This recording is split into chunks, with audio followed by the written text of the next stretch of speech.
Good morning, students. Last class we have discussed about the lesson getting to know plants. In that lesson, I taught about different types of plants like herbs, shrubs, trees, creepers, climbers. Then we have discussed about the stem also. So now we are going to discuss about the next part of a plant. They are called leaves. As you know, most of the leaves are green in color. See, what is the reason for green color of the leaf? A special type of pigment is present in a green colored leaf. It is called as chlorophyll. CHLOROPHYLL. But in some other plants, maybe you have heard about the word croton plants. See there, you can see the leaves other than green, maybe a red, yellow or brown. Why? What is the reason? Means in a colored leaf, a special type of pigment is there. It is called as chromophyle. See, in all green leaves, chlorophyll is present. In all colored leaves, we can see chromophyle. The meaning of the word chromo is colored. We can see the colored pigment in colored leaves other than green. So now we are going to discuss about the different parts of leaves. Even in leaves also we can see the different parts. So that one we are going to discuss it now. Let me show some of the leaves first. See, this is one leaf. And you observe this is one more leaf and this is one leaf. So whenever you observe the leaves, most of the leaves are green in color. I already said you due to the presence of pigment chlorophyll. But you have to observe the size and shape of the leaves.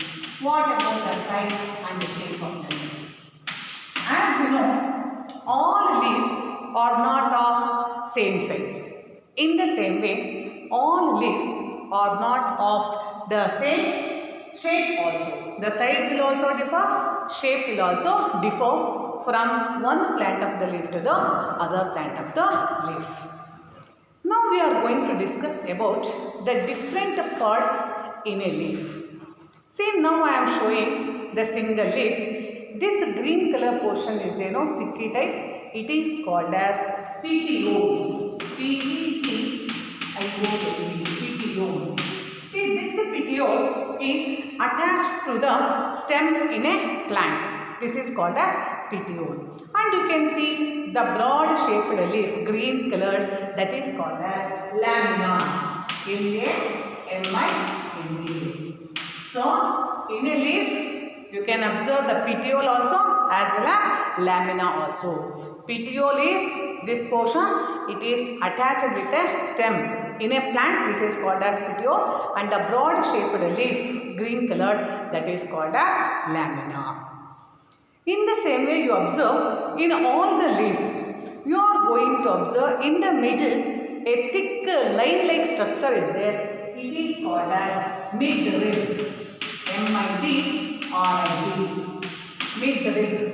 Mid in the sense it is there in the middle portion. So it is always there in the middle part of a leaf. This is called as a midrib. And one or either side of the midrib, you are going to see a line-like structure. They are called veins. V-E-I-N-S. These are the four different parts in a leaf. Once again I will tell you which are the different parts in a leaf. See, this portion is called as petiole. Petiole is attached with a broad green shaped, that is called as a lamina. Then on the middle you are going to observe a thick line-like structure. It is called as a midrib. One on either side of the midrib, you can observe the line-like structure. They are called as veins. In this way, the different parts are there in a leaf. Now, we are going to discuss about the arrangement of veins on a leaf. See, you do one thing. you collect the leaves of nearly 5 different plants and you compare how are the veins present in all the 5 varieties of plants. So you can observe in some of the plants, say the veins are in the form of parallel. I will say what is the meaning of the word parallel. Before that, you have understood about what is petioles, lamina, midrib, veins. See, the arrangement of veins on a leaf is called as venation. This is most important word. What is venation means? The arrangement of veins on a leaf is called as venation. So, based on venation, we can classify the leaves into 2 categories. See, some leaves will have veins parallel. Parallel means it is equal. See in the middle, midrib is there. You observe one on either side the veins. See, in some of the plants, see the veins always in the form of equal in number. From bottom of the leaf to till top of the leaf, it is equal on both the sides. The veins are equal on both the side. See, such a type of venation is called as parallel venation. See, in some other plants, see, instead of in a parallel type, it is in the form of a network that is called reticulate venation. Reticulate means network. So, here network means the midrib is there for all the leaves. See, if it is there in a parallel type, equal on both the sides, it is called as parallel venation. Instead of parallel, in some other plants, the veins are in the form of, it is not in the form of parallel, it is in the form of a network. You cannot make out how many veins may be present on that leaf. Such a type of venation is called as reticulate venation. This is about the information related to the venation and the types of venation. The arrangement of veins on a leaf is called as venation. In a venation, 2 types are there. One is a parallel venation and the other is a reticulate venation. In parallel venation, the veins are arranged parallelly or equally on both the sides of the midrib, whereas in a reticulate venation, it is in the form of network. Now we are going to discuss about one more process. It is called as transpiration. Maybe you have heard about the word transpiration. Suppose whenever we supply more water to the plant, what will happen? The plant makes use of the required quantity of water for its growth and the excess water will remove from the plant in the form of vapor. That process itself is called as transpiration. So, transpiration is a process in which the excess water comes out from the plant in the form of vapor. This process is called as transpiration and the plants will release lot of water into the air through this transpiration process. To explain this transpiration process, let me explain one of the simple activity that is already there in the reader. You listen to me, afterwards you go through it, you can understand. So, if you want to carry out the transpiration process, we require some of the things. One is 2 transparent polythene bags. As you know, the transparent means it is very thin, moreover we can see that one, through that one. So, that is called as transparency. 2 transparent polythene bags we have to take. One thread also. We have to take one herb. It is a healthy, well-watered plant. So, we have to carry out this activity only on sunny days. Then only we are going to get the desired result or the effect to know about the transpiration.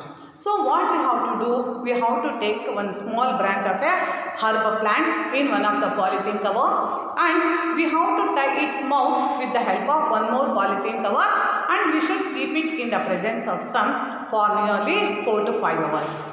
So, after 5 hours, what you are going to notice? You are going to see the accumulation or a collection of water droplets inside the cover. So, where it will come from? That is possible only through transpiration. So, from this, you can understand what is meant by transpiration. The excess water will remove from the plant in the form of vapor is called as transpiration. Next, we are going to discuss about what does leaf contain?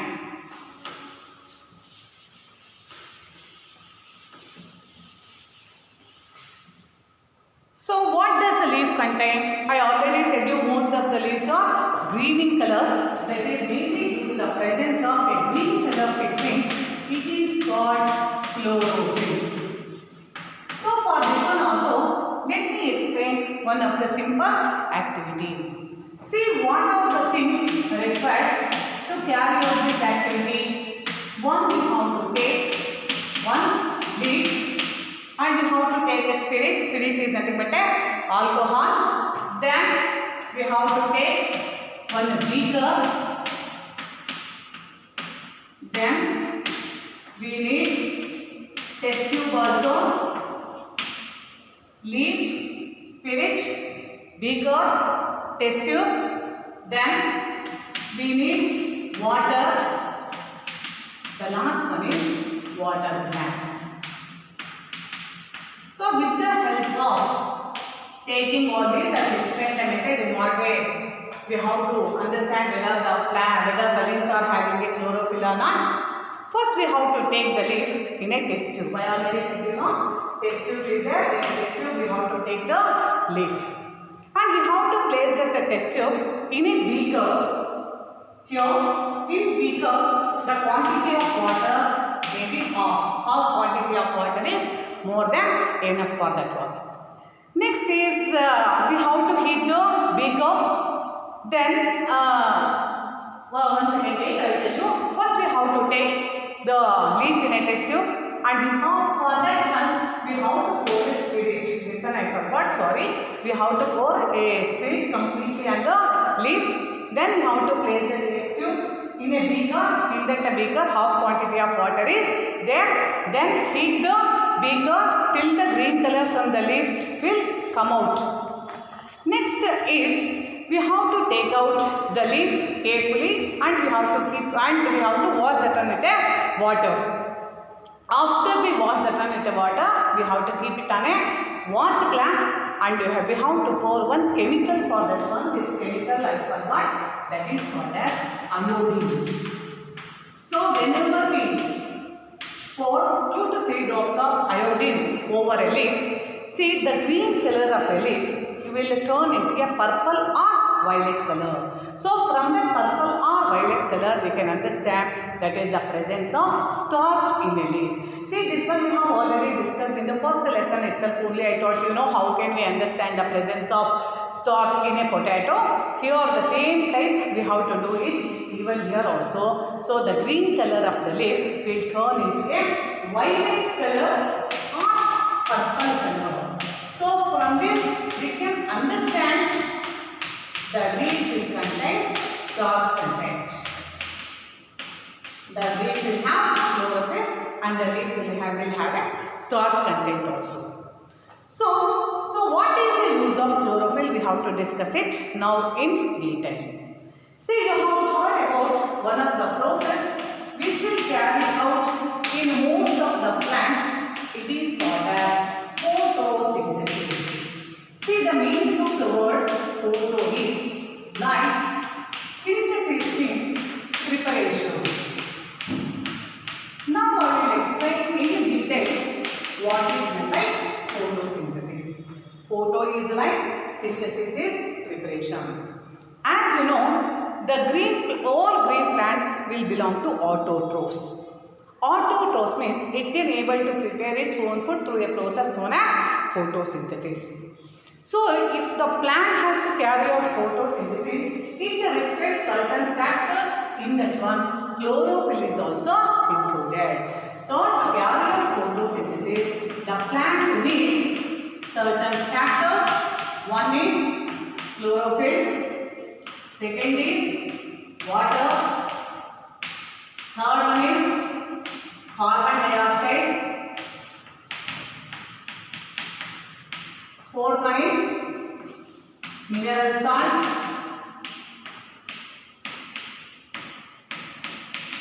next is solar energy, oxygen's energy. These are the 5 things the plants are required to carry out photosynthesis. Chlorophyll, a green color pigment present in the leaf, and we are going to supply the water to a plant. Carbon dioxide, it is present in the atmosphere. Mineral salts, it is present in the soil. Solar energy, the plants will get solar energy with the help of sun. So these are the 5 factors which are required to carry out photosynthesis. So in this way, the leaves are responsible for the preparation of the food. Okay? Did you understood this one? Next class we are going to discuss about the next topic. Thank you.